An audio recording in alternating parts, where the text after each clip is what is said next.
पिछले दिनों Trump administration मतलब अमेरिकी सरकार ने कई प्रो पैलेस्टाइन स्टूडेंट एक्टिविस्ट को स्टूडेंट वीजा रद्द किया और कई के ग्रीन कार्ड भी रद्द किए। ट्रम्प सरकार इन सभी स्टूडेंट्स को डिपोर्ट करना चाहती है। आखिर सरकार ऐसा क्यों कर रही है? इस सब की शुरुआत कैसे हुई? अमेरिका में फ्रीडम ऑफ स्पीच को खत्म करने के क्या नतीजे आगे सामने आ सकते हैं? इन सभी पर बात करने के लिए आज हमारे साथ मौजूद हैं मेघनाथ बोस। मेघनाथ न्यूयॉर्क में बतौर पत्रकार काम कर रहे हैं और पिछले साल जब कोलंबिया यूनिवर्सिटी में गाजा के समर्थन में प्रदर्शन जारी थे, तब मेघनाथ कोलंबिया यूनिवर्सिटी में ही पढ़ रहे थे और शुरू से इस मुद्दे को कवर कर रहे हैं, इस पूरे मामले को जान रहे हैं। आइए मेघनाथ से बात करते हैं और ये पूरा मामला क्या है इसको जानने की कोशिश करते हैं। मेघनाथ, बहुत बहुत स्वागत है आपका मकतूब हिंदी के इस इंटरव्यू में। शुक्रिया। पहला सवाल मेरा जो आपसे रहेगा वो ये कि कौन स्टूडेंट्स हैं जिनको अमेरिकी सरकार ने डिपोर्ट करने की कोशिश हिरासत में लिया, डिपोर्ट करने के लिए हिरासत में लिया है? इन स्टूडेंट्स का संबंध किन देशों से है? थोड़ा उसके बारे में बताइए। देखिए, अब तो कई सारे स्टूडेंट्स हो गए। कोलंबिया यूनिवर्सिटी में महमूद खलील है, जो कोलंबिया यूनिवर्सिटी में जब पिछले साल गाज़ा सॉलिडारिटी एनकैम्पमेंट बना था अप्रैल में। और ऐसा ऐतिहासिक प्रोटेस्ट था, ऐतिहासिक एनकैम्पमेंट था जो ना कि खाली पूरा यूएस में बल्कि पूरा दुनिया में सिमिलर एनकैम्पमेंट को इंस्पायर किया गाज़ा के सॉलिडारिटी में। महमूद खलील उस गाज़ा सॉलिडारिटी एनकैम्पमेंट के दो में से एक लीड नेगोशिएटर थे। तो वो कोलंबिया यूनिवर्सिटी के साथ नेगोशिएट कर रहे थे प्रोटेस्टर्स के बिहाफ पे कि प्रोटेस्टर्स के डिमांड सुनी जाए और माना जाए। तो महमूद खलील को अरेस्ट किया डिपार्टमेंट ऑफ होमलैंड सिक्योरिटी और इमिग्रेशन और कस्टम्स एनफोर्समेंट, डीएचएस और आइस के एजेंट्स ने। कोलंबिया से पढ़े हैं महमूद खलील। वो है अल्जीरियन सिटीजन, पैलेस्टीनियन ओरिजिन के। दूसरा, इंडिया के पीएचडी स्टूडेंट थे रंजनी श्रीनिवासन। उनका स्टूडेंट वीज़ा रिवोक किया गया और उनको फिर देश छोड़ना पड़ा। तीसरा, अभी एक दूसरा इंडियन नेशनल है जॉर्ज टाउन यूनिवर्सिटी में, बदर खान सूरी। उनका उन पे उनको डिटेन किया गया। चौथा, कोलंबिया यूनिवर्सिटी में एक साउथ कोरियन है जिनका जो यूएस में काफ़ी टाइम से रह चुकी है। उन पे अटेम्प्ट किया गया कि उनको भी पकड़ा जाए, उनका भी डिपोर्टेशन प्रोसीडिंग्स शुरू किया जाए, उस पे भी कोर्ट का रोक लगा के रखा है। अ, एक प्रोफेसर है डॉक्टर आशा अलविये, उनको डिपोर्ट किया गया। अभी एक यूनिवर्सिटी ऑफ अलबामा में एक ईरानियन नेशनल है जिनका नाम अली रज़ा दौरुदी है, उनको डिटेन किया गया है। तो बहुत सारे ऐसे स्टूडेंट्स हैं। एक टर्किश स्टूडेंट है रुमेसा ओस्तुर्क, टफ्ट्स यूनिवर्सिटी में, उनको डिटेन किया गया है। और मतलब इन सारे स्टूडेंट्स में लगभग ज़्यादातर, मतलब रंजनी श्रीनिवासन के प्रोटेस्ट डिटेल ज़्यादा पता नहीं है, मतलब बियॉन्ड व्हाट ट्रम्प सरकार ने कहा है, क्योंकि रंजनी श्रीनिवासन ने कुछ और कहा है। और ये ईरानियन जो नेशनल है उनका भी प्रोटेस्ट बैकग्राउंड के बारे में ज़्यादा कुछ पता नहीं है। बट बाकी जो लोग हैं, साफ तौर पे पैलेस्टाइन के एडवोकेसी के लिए उन पे दबाव क्रिएट किया जा रहा है। जो रुमैसा है, टफ्ट्स यूनिवर्सिटी के स्टूडेंट, उन पे तो मतलब उन्होंने तो बस एक ऑपेड लिखा था, उसके अलावा पता भी नहीं है कि सरकार के पास क्या है क्या नहीं है। और सरकार जो ये कर रहे हैं, ये मतलब लग तो नहीं रहा है कि कोई सबूत के तौर पे कर रहा है, क्योंकि महमूद खलील के खिलाफ भी अगर आप केस देख लीजिए, सरकार ये भी नहीं कह रहा है कि इन्होंने, शुरू में ये भी नहीं कह रहे थे कि महमूद खलील ने कोई कानून तोड़ा है। ये कह रहे हैं कि बस एक उनके उनके पास एक मतलब 1950s के एक लॉ है जो जो कहता है कि अगर कोई फॉरेन नेशनल देश के फॉरेन पॉलिसी, फॉरेन इंटरेस्ट के खिलाफ जाता है, या कोई फॉरेन इंटरेस्ट के खिलाफ एडवर्स इम्पैक्ट प्रेजेंट करता है, तो उनको देश से हटाया जा सकता है। मतलब इसका मतलब ये हुआ कि ट्रम्प सरकार कह रहा है कि अगर कोई हमारे फॉरेन पॉलिसी को क्रिटिसाइज करे, तो हम उसको हटा सकते हैं देश से अगर वो फॉरेन नेशनल है या लॉफुल परमानेंट रेजिडेंट मतलब ग्रीन कार्ड होल्डर है। तो ये तो मतलब साफ तौर पे जो अमेरिका का फ्रीडम ऑफ स्पीच है इस पे अटैक है। और ये अमेरिका का जो फ्रीडम ऑफ स्पीच है, जिनको यहाँ पे फर्स्ट अमेंडमेंट राइट कहा जाता है, क्योंकि वो जैसे हमारे आर्टिकल 19 है, यहाँ पे अमेरिका में फर्स्ट अमेंडमेंट है रिलेटेड टू फ्री स्पीच, तो उस पे एक अटैक के तौर पे देखा जा रहा है। और ये यूनिवर्सिटीज पे भी अटैक है कि यूनिवर्सिटी पे ऐसे लगातार यूनिवर्सिटीज के जो स्टूडेंट्स हैं उनको कभी आप कभी भी आके उठा के ले जा रहे हैं। जो रुमेशा है टफ्ट्स में जो जिनको अरेस्ट किया गया, टफ्ट्स के स्टूडेंट, उनको अरेस्ट करने के लिए जो एजेंट्स आए थे वो सारे मास्क पहने हुए थे, उनका चेहरा छुपा छुपा के आए थे। अब आप बताइए कि अगर कोई ऐसे चेहरा छुपा के नॉर्मल प्लेन क्लोथ्स में आके मास्क पहन के किसी को विस्क करके मतलब किसी को उठा के ले जाए, तो लोग क्या सोचेंगे कि इनका किडनैपिंग हुआ है कि इनका अरेस्ट हुआ है ना। और आप प्रशासन है, आपको मास्क पहनने की क्या जरूरत है, आपको चेहरा छुपाने की क्या जरूरत है। आप आपको आना है तो आप आइए, वारंट लेके आइए, आप वारंट का डिटेल दीजिए, आप लॉफुल तरीके से आप अरेस्ट कीजिए। इतना छुपन छुपाई खेल के अरेस्ट करने की क्या क्या बात है कि आपका आइडेंटिटी छुपाना हो, आपको मास्क पहन के आना हो।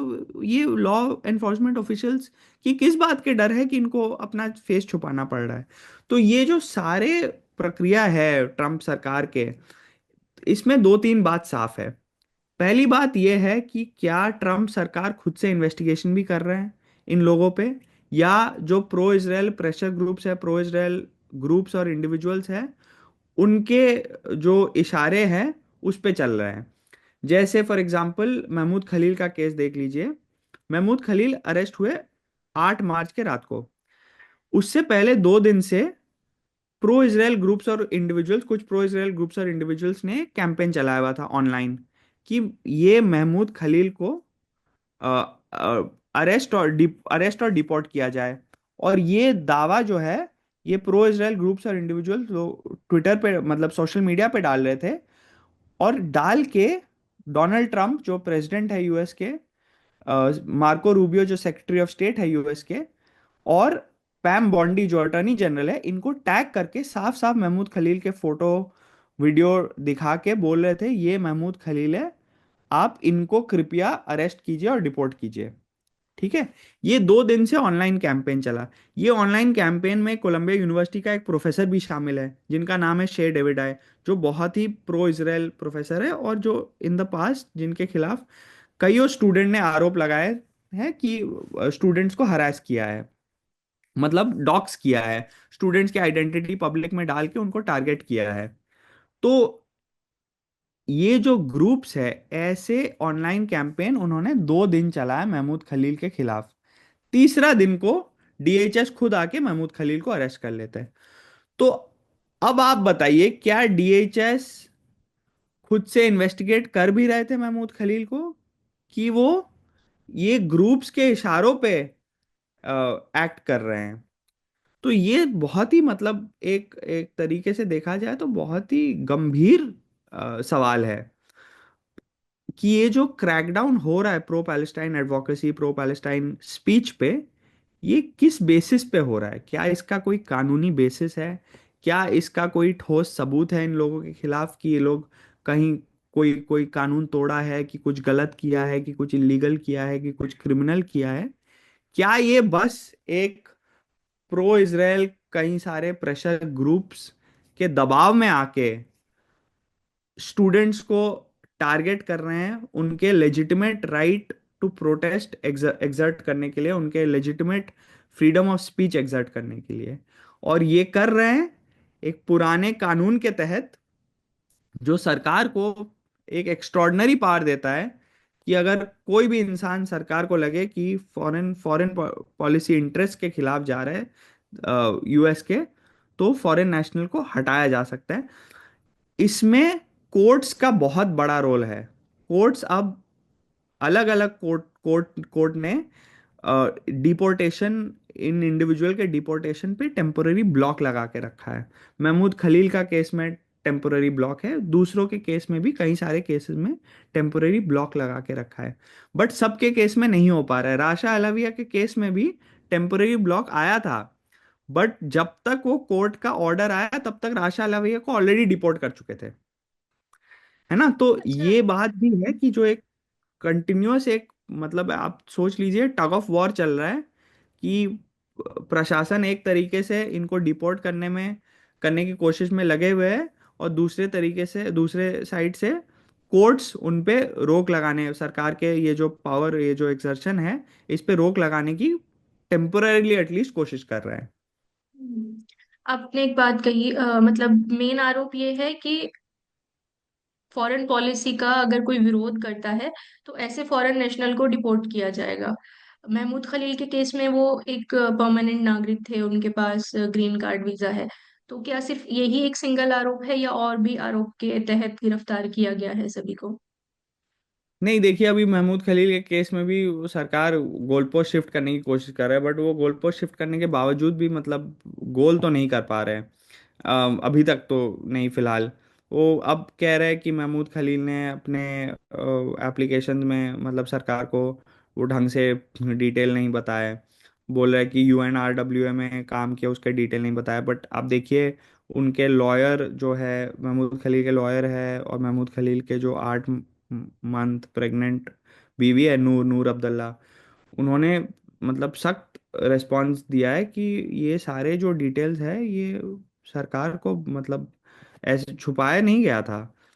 ये जो यूएनआरडब्ल्यू की इंटर्नशिप है महमूद खलील का, महमूद खलील के लॉयर कह रहे हैं कि ये उनके सीपा को, जो school of international public affairs SIPA Columbia university के स्कूल में पढ़ते थे महमूद खलील, उस प्रोग्राम के पार्ट था। उस प्रोग्राम के लिए क्रेडिट मिला है वो इंटर्नशिप करने के लिए।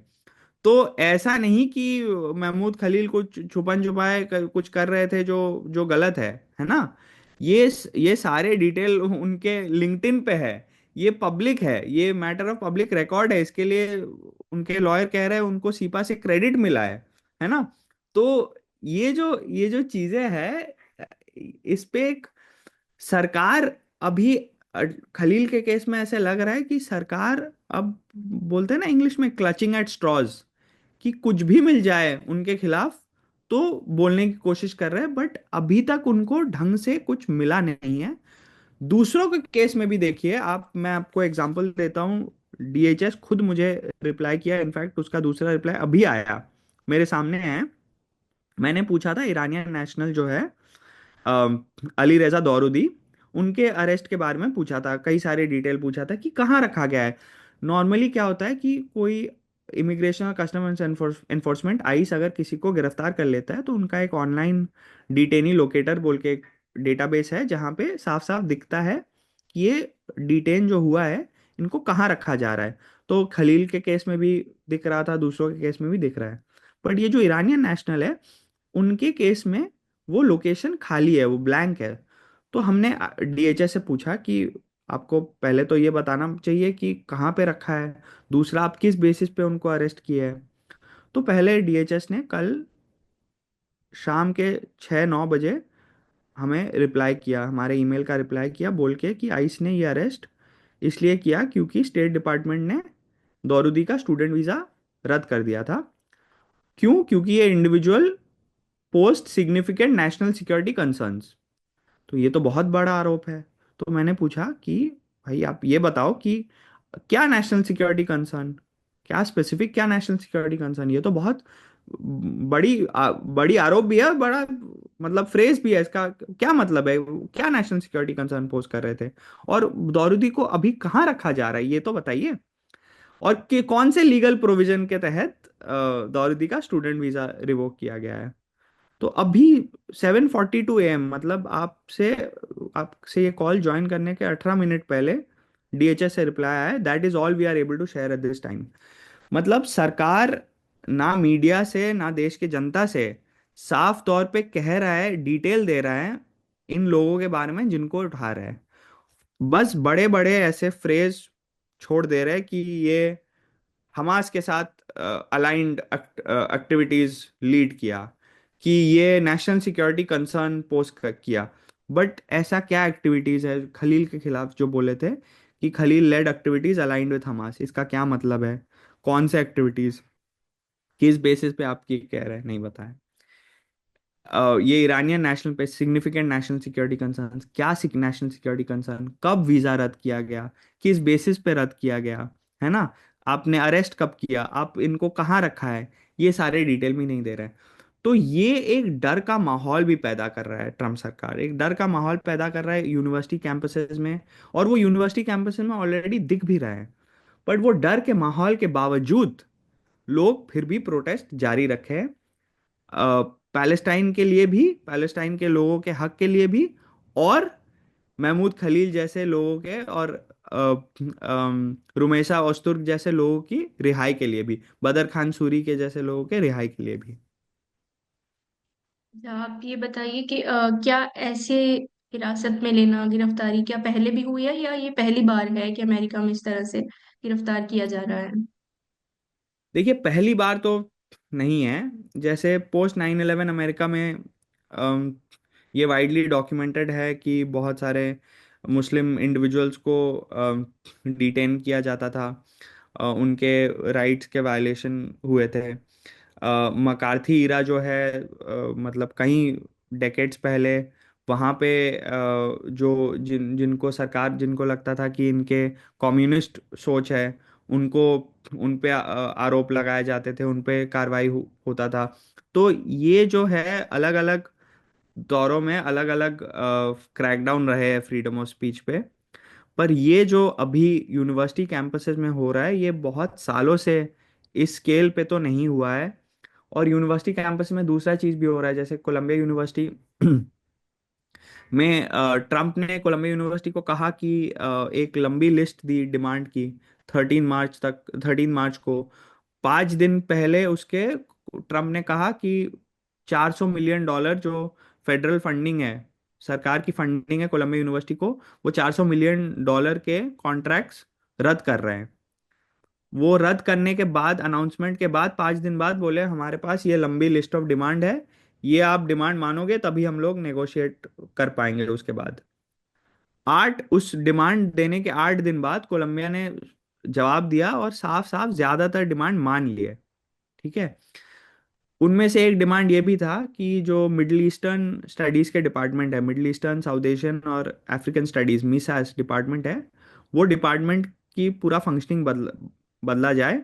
वो डिपार्टमेंट की कंट्रोल डिपार्टमेंट के फैकल्टी के पास नहीं होना चाहिए, डिपार्टमेंट के बाहर किसी और को दे देना चाहिए। तो वो बेसिकली वो डिमांड भी इफेक्टिवली मान गए कोलंबिया यूनिवर्सिटी के एडमिनिस्ट्रेशन। तो आप देखिए कि एक फेडरल सरकार, एक केंद्र सरकार, एक प्राइवेट यूनिवर्सिटी का एकेडमिक फंक्शनिंग, वो भी एक पर्टिकुलर डिपार्टमेंट का फंक्शनिंग पे क्यों घुस रहा है ना? तो ये भी तो एक एकेडमिक फ्रीडम पे अटैक है। तो ये जो अटैक है, ये बहुत सालों से, मतलब सदियों से नहीं हुआ है। और आप अनप्रेसिडेंटेड तो कंप्लीटली नहीं कह सकते, बट रिलेटिवली अनप्रेसिडेंटेड है, अनहर्ड ऑफ है इन रीसेंट टाइम्स, कि एक केंद्रीय सरकार इस तरीके से एकेडमिक फ्रीडम, एडमिनिस्ट्रेटिव फ्रीडम, बड़े बड़े यूनिवर्सिटीज के, प्राइवेट यूनिवर्सिटीज के एकेडमिक और एडमिनिस्ट्रेटिव फ्रीडम पे इस तरीके से अटैक करेंगे। और ये हो रहा है वाइल प्रो पैलेस्टाइन स्पीच पे अटैक जारी है ट्रम्प सरकार के। अभी हमारी बात के बीच में एक नाम आया, बदर खान सूरी का। तो उनके मामले में बात सामने आई कि वो इन प्रदर्शनों का हिस्सा नहीं थे। उनको अरेस्ट करने की वजह ये थी कि उनकी बीवी, उनकी वाइफ जो है वो पैलेस्टाइन से हैं। तो उनके केस के बारे में आप हमें थोड़ा और बताइए। देखिए, मीडिया रिपोर्ट में जो आया उसके बेसिस पे बदर खान सूरी पे बोल सकते हैं कि बदर खान सूरी के वाइफ पैलेस्टीनियन है। बदर खान सूरी के जो ससुर है, वाइफ के जो पिता है, वो पहले गाजा के हमास सरकार के एडवाइजर रहे हैं। अब ये बात, मतलब कहीं छुपाए तो नहीं था लोगों ने, तो ये बात पब्लिक डोमेन में था, पब्लिक रिकॉर्ड में था। तो उसके बेसिस पे क्या ये एक्शन लिया गया है? सरकार ने कहा इनको हमास से लिंक्स है ना? तो जो उनके फादर इन लॉ है, उनके फादर इन लॉ ने पहले मतलब अलग अलग जगह पे पब्लिश हुए लिखे हैं इसके इसके बारे में, तो ये कहीं सीक्रेटिव तो नहीं था, मतलब पब्लिक रिकॉर्ड में, पब्लिक डोमेन में जो है। अब देखिए, अब किसके पीछे जाने का वजह से बदर खान सूरी को अटैक कर रहे हैं ये नहीं पता। क्या मतलब क्योंकि बदर खान सूरी के जो वाइफ है वो अमेरिकन सिटीजन है। अब साफ तौर पे अमेरिकन सिटीजन के खिलाफ कुछ करने के लिए आपको ये वाले कानून के तो यूज नहीं कर पाएंगे कि जो फॉरेन नेशनल है, फॉरेन इंटरेस्ट के खिलाफ है तो हम फॉरेन नेशनल को बाहर भेज देंगे। तो यूएस सिटीजन के ज़्यादा प्रोटेक्शंस है, तो यूएस सिटीजन के खिलाफ नहीं जा पाए। तो उसके हस्बैंड जो फॉरेन सिटीजन है उसके खिलाफ गए, क्या ये मामला है? ये तो ट्रम्प सरकार ही बता पाएंगे। बट पॉइंट ये है कि इन लोगों के खिलाफ जो आरोप सामने लाया जा रहा है वो कोई सबूत के साथ बैक नहीं कर रहा है ट्रम्प सरकार। जबकि ट्रम्प सरकार चाहे तो बैक कर सकते हैं। मतलब हालांकि अगर ट्रम्प सरकार सबूत के साथ पेश करे तो ट्रम्प सरकार की ही फायदा है इसमें, कि ट्रम्प सरकार की ही बात ज्यादा लोग मान पाएंगे फिर। तो ट्रम्प सरकार फिर क्यों नहीं सबूत पेश कर रहा है, ये भी तो देखना चाहिए ना। और ट्रम्प सरकार बहुत मीडिया सेवी सरकार है, मीडिया के सामने जो जैसे चीजें पेश कर सकते हैं वो पेश करते हैं। तो ऐसा तो नहीं है कि कुछ प्राइवेसी के वजह से पेश नहीं कर रहे हैं। प्राइवेसी का तो मतलब धज्जियां उड़ा देते हैं सरकार। जैसे रंजनी श्रीनिवासन का जो है, उनका उनको एयरपोर्ट पे भागते हुए का सीसीटीवी फुटेज का रिकॉर्डिंग ट्रम्प सरकार ने सोशल मीडिया पे डाल दिया। तो ये प्राइवेसी कंसर्न के वजह से तो नहीं है कि कोई एविडेंस सामने नहीं ला रहे। तो एविडेंस सामने क्यों नहीं ला रहे? तो ये तो मतलब फिर सवाल तो उठेंगे ना कि इन सरकार के पास कोई एविडेंस है भी या नहीं। सूरी के मामले में आपको क्या लगता है कि अगर डिपोर्ट कर देती है सरकार, फिलहाल तो उनके डिपोर्ट पे स्टे लग चुका है, लेकिन अगर अमेरिकी सरकार डिपोर्ट करती है तो भारत में क्या उनके केस का कैसे देखा जा सकता है? नहीं, देखिए पॉइंट ये है कि बदर खान सूरी इंडियन नेशनल है। तो मतलब आशा करते हैं कि उनको एक पूरा मतलब लीगल जो उनके हक है यूएस में, और लीगल ड्यू प्रोसेस के राइट्स है वो फॉलो किया जाएगा। अगर उसके बाद भी बदर खान सूरी को डिपोर्ट किया जाता है तो फिर मतलब उनके पास कोई ऑप्शन रहेगा नहीं यूएस में रहने का। But due process of the law अगर हो होता है, अगर मतलब पालन किया जाता है, तो शायद बदर खान सूरी वो केस कोर्ट में जीते। शायद बदर खान सूरी का डिपोर्टेशन पे रोक लगाया जाए, और प्रॉपरली रोक लगाया जाए केस की सुनवाई के बाद। अम, तो अभी तो कुछ भी सर्टेन नहीं है कि डिपोर्टेशन होगा या रोक लगेगा। फाइनल फाइनल आउटकम केस का क्या होगा अभी बताना मुश्किल है। बट बात यह है कि अभी तक जो जो साइन मिले हैं कोर्ट से, बहुत सारे केसेस में कोर्ट ने टेम्पोररी ब्लॉक लगा के रखे हैं। तो एक तरीके से इट इज़ अ साइन कि ड्यू प्रोसेस कोर्ट चाह रहा है फॉलो हो, और कोर्ट में प्रॉपर सुनवाई हो, उसकी उसके बाद ही कोई डिसीजन लिया जाए। तो जो अमेरिका में ये सब कार्रवाई हो रही है, फ्रीडम ऑफ स्पीच को दबाने की पूरी कोशिश सरकार कर रही है, इसका क्या मतलब हो सकता है आने वाले भविष्य में? देखिए, फ्रीडम ऑफ स्पीच पे जो अटैक हो रहा है ये तो मतलब जाहिर सी बात है अभी प्रो पैलेस्टाइन एडवोकेसी को दबाने के लिए किया जा रहा है। बट अब देखिए कि इसमें दो तीन चीजें हैं। एक चीज तो ये है कि आज अगर ट्रम्प सरकार लोगों के मतलब इमिग्रेशन पे जब लोग वापस आ रहे हैं, यूएस वापस आ रहे हैं, एयरपोर्ट पे अगर उनका सोशल मीडिया चेक कर रहा है, उनका फ़ोन चेक कर रहा है, और ये देखने के लिए कि कहीं वो प्रो पैलेस्टाइन प्रोटेस्ट में इन्वॉल्व तो नहीं है, कल ये भी चेक करेंगे कि कहीं ये ट्रम्प के खिलाफ तो कुछ नहीं बोले। ऐसे ऑलरेडी कुछ कुछ रिपोर्ट आ रहा है कि हो रहा है, तो ट्रम्प के खिलाफ कुछ नहीं बोले तो ये मतलब these are the hallmarks of an authoritarian regime, है ना? कि आप डिसेंट टॉलरेट नहीं कर सकते हैं, है ना? आप आपको आपको टॉलरेंस नहीं है दूसरे व्यू पॉइंट्स के लिए, आप वो व्यू पॉइंट्स को कुचलना चाहते हैं। और मतलब साफ तौर पे एक पिछले साल जो सबको दिखाया है कि एक ग्राउंड स्वेल है in favour of Palestinian rights, है ना, कि यूएस इसराइल का बहुत स्टॉन्च एलाय है। बाइडेन सरकार भी कंटिन्यू करते गया इसराइल को वेपन्स और फंड्स देते देते हुए। जब इसराइल गाजा में वॉर क्राइम्स कर रहे थे, ह्यूमैनिटेरियन वायलेशंस कर रहे थे, एड रोक रहे थे, उसके बावजूद बाइडेन सरकार एड देता गया, देता गया, देता गया। तो और अब ट्रम्प सरकार भी, वो सीज फायर के वायलेशन हो रहा है बट उसके पूरे समर्थन में है। तो ये जो चीजें हैं, इसके बावजूद आप अमेरिका में अगर ग्राउंड स्वेल देखेंगे सपोर्ट का, कि हर जगह एनकैम्पमेंट शुरू हो गए अलग अलग यूनिवर्सिटी कैंपसेस में अक्रॉस द कंट्री।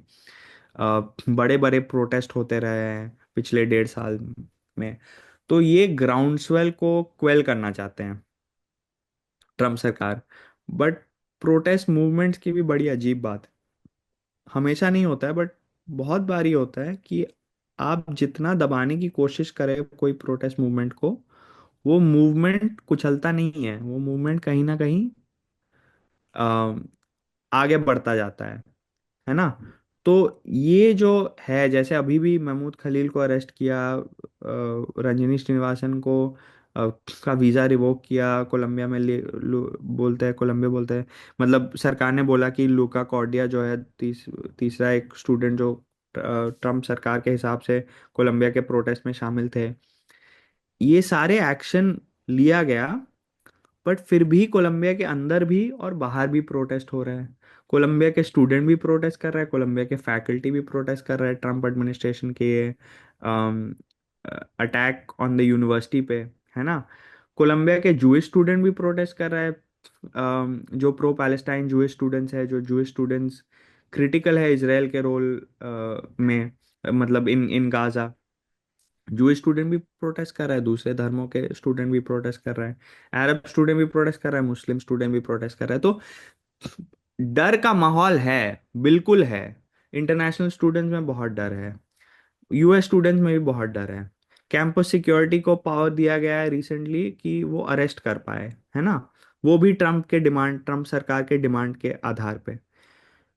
ये सारे मूव के बावजूद अगर प्रोटेस्ट कंटिन्यू हो रहा है, तो ये तो साफ तौर पे यही दिखाता है ना कि ट्रम्प सरकार के जो कोशिशें हैं कि प्रो पैलेस्टाइन एडवोकेसी को मिटा दे यूएस यूनिवर्सिटी कैंपसेस में, इतना डर फैला दे कि ये मिट जाए, अब तक तो सफल नहीं हो पाया है। एक आखिरी सवाल मेरा आपसे कि ये जो सब चल रहा है, मतलब स्टूडेंट्स जो आ रहे हैं उनका बैकग्राउंड चेक किया जा रहा है, तो इन सभी हालात को देखते हुए आगे जो आने वाले स्टूडेंट्स हैं उन पर क्या असर हो सकता है, फॉरेन स्टूडेंट्स पर? देखिए बात तो ये है कि अब अभी कुछ दिन पहले कोलंबिया यूनिवर्सिटी ने आने मतलब इस साल अगले एकेडमिक साल के आने वाले स्टूडेंट्स को अपने एक्सेप्टेंस की चिट्ठी भेजे कि आपको मतलब मुबारक, आपको कोलंबिया यूनिवर्सिटी में एडमिशन मिली है। अब इंटरनेशनल स्टूडेंट जो है वो बहुत सारे फैक्टर्स कंसिडर करते हैं। अब देखिए कुछ कुछ देशों के स्टूडेंट जो है अभी, जो स्प्रिंग ब्रेक होता है, इस सेमेस्टर के बीच में जो ब्रेक होता है, उसमें कई सारे क्लासेस के ट्रिप्स रहते हैं बाहर, आउटसाइड द कंट्री, जो स्प्रिंग ब्रेक पे के ट्रिप्स पे जाते हैं प्रोजेक्ट करने के लिए, कैपस्टोन प्रोजेक्ट होता है। जैसे महमूद खलील सीपा में थे, जो पॉलिसी स्कूल है, उस स्कूल में कैपस्टोन प्रोजेक्ट बहुत बड़ा हिस्सा प्ले करता है मास्टर्स डिग्रीज में। तो उन उन कैपस्टोन प्रोजेक्ट के ट्रिप्स के लिए भी कुछ कुछ देशों के स्टूडेंट नहीं जा पाए, क्योंकि उनको बताया गया था कि हमें पता नहीं कि अगर आप वापस आएंगे तो आपको देश में घुसने देंगे कि नहीं, तो बेहतर रहेगा कि आप ना जाए। तो ऐसे हालात में जो उन देशों के स्टूडेंट्स हैं जिनको अभी एडमिशन के एक्सेप्टेंस मिले हैं, वो क्या सोचेंगे, क्या वो सोचेंगे कि आना चाहते हैं, है ना। और ऐसे सिचुएशन में आए कि आ गए तो फिर पता नहीं कि वो 2 साल देश के बाहर, मतलब यूएस के बाहर जा पाएंगे भी नहीं, है ना। तो ये बहुत सारे अजीब कॉम्प्लेक्सिटीज आ गए हैं। एक प्रोस्पेक्टिव स्टूडेंट जब आज जब सोच रहे हैं कि कोलंबिया यूनिवर्सिटी में जाए, क्या ऐसे यूनिवर्सिटी में जाना चाहिए जहाँ पे यूनिवर्सिटी के एडमिनिस्ट्रेशन खुद अपने एकेडमिक फ्रीडम सरकार को सौंप दे रहे हैं इफेक्टिवली? तो ये सारे सवाल है। बट ऐसा नहीं है कि यूनिवर्सिटी में बस एक ही टाइप के चीज़ें हो रहा है, ऐसे दूसरे टाइप के भी चीज़ें हो रहा है। जैसे बहुत सारे फैकल्टी मेंबर्स जो है बहुत बड़ा प्रोटेस्ट ऑर्गेनाइज किया कोलंबिया यूनिवर्सिटी के गेट के ठीक बाहर, कोलंबिया के खिलाफ बोले। तो वो भी हो रहा है। तो क्या पता कोई प्रोस्पेक्टिव स्टूडेंट अगर वो देख के इंस्पायर हो कि चलिए मेरे जो प्रोफेसर्स हैं, जो प्रोफेसर होने वाले हैं, वो स्टूडेंट्स के साथ खड़े हैं तो तो ऐसे डिपार्टमेंट फिर भी ज्वाइन करना चाहिए। वो मैं प्रोस्पेक्टिव स्टूडेंट अभी थैंकफुली नहीं हूँ, तो मैं नहीं बता सकता कि प्रोस्पेक्टिव स्टूडेंट क्या करे क्या ना करे। बट बहुत सारे ऐसे फैक्टर्स रहेंगे उनके दिमाग में जब वो सोचते हैं कि United States as an international student आना चाहिए कि नहीं, खास करके कुछ कुछ देशों से आना चाहिए कि नहीं। और कोलंबिया यूनिवर्सिटी जैसे यूनिवर्सिटी जो अभी इतना मतलब एम्ब्रॉयल्ड है इस बैटल में ट्रम्प एडमिनिस्ट्रेशन के साथ, खास करके क्योंकि कोलंबिया यूनिवर्सिटी में ने इतने सारे डिमांड्स पे केव इन कर दिया है और डिमांड्स पे मान गए कि चलिए आप जो कह रहे हैं आपके बात मान जाते हैं। तो वैसा यूनिवर्सिटी में क्या स्टूडेंट्स आना चाहेंगे ये वक्त ही बताएगा। बट लोगों के दिमाग में वो एक एप्रीहेंशन तो है, जो शायद पहले उस लेवल तक नहीं था। तो बात साफ है, ट्रम्प सरकार दबाने की, लोगों की आवाज को दबाने की कोशिश कर रही है, अपने खिलाफ उठने वाली किसी भी आवाज आवाज को बर्दाश्त नहीं करना चाह रही है। लेकिन उसके बावजूद प्रदर्शन अभी जारी है। सिर्फ स्टूडेंट्स नहीं, खास तौर पे प्रोफेसर भी इन प्रदर्शनों का हिस्सा बने हुए हैं और आम नागरिक भी। तो बहुत बहुत शुक्रिया मेघनाथ, हमारे इस इंटरव्यू में जुड़ने के लिए और हमसे बात करने के लिए। शुक्रिया।